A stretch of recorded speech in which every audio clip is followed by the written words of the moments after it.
teman saya udah bergabung ke bisnis PTB tapi nggak sukses tuh. Oke teman-teman, ketika misalkan ada yang tidak sukses di bisnis ini, apakah yang salah perusahaan atau orangnya?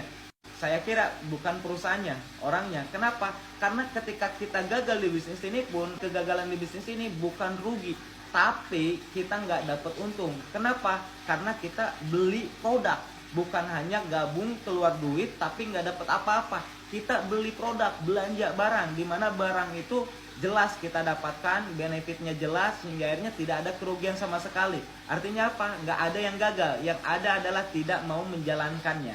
Nah, ketika teman-teman mau menjalankan bisnis ini, teman-teman harus punya keahliannya. Nggak hanya sekadar gabung, diam, dapat duit. Enggak. Semua orang yang berhasil di bisnis ini karena dia berproses dan dia mempelajari ilmu-ilmunya, dia memiliki keahliannya. Lalu keahlian apa yang harus kita pelajari untuk mendukung kita bisa sukses di bisnis ini? Dua hal yang harus teman-teman pelajari. Yang pertama, jago closing.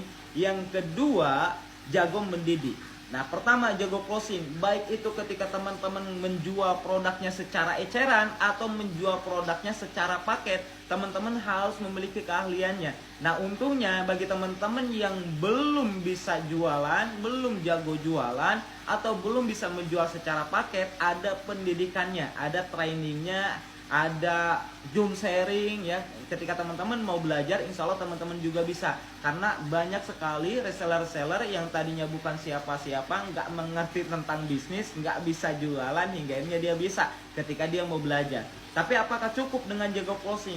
Kita pengen punya bisnis sistemnya besar, jangka panjang, di mana kita bisa mendapatkan penghasilan jauh lebih besar, Anda harus jago mendidik, bukan hanya sekedar jago closing. Banyak sekali yang hanya sekedar jago closing, ketika dia mentok, dia bingung gitu.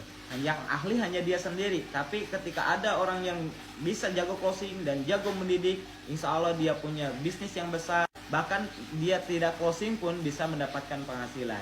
Artinya ketika teman-teman memiliki dua hal ini, saya yakin insya Allah kesuksesan bisa teman-teman raih. Bukan hanya sekadar mendapatkan penghasilan yang besar, tapi teman-teman bisa mewujudkan impian teman-teman semua.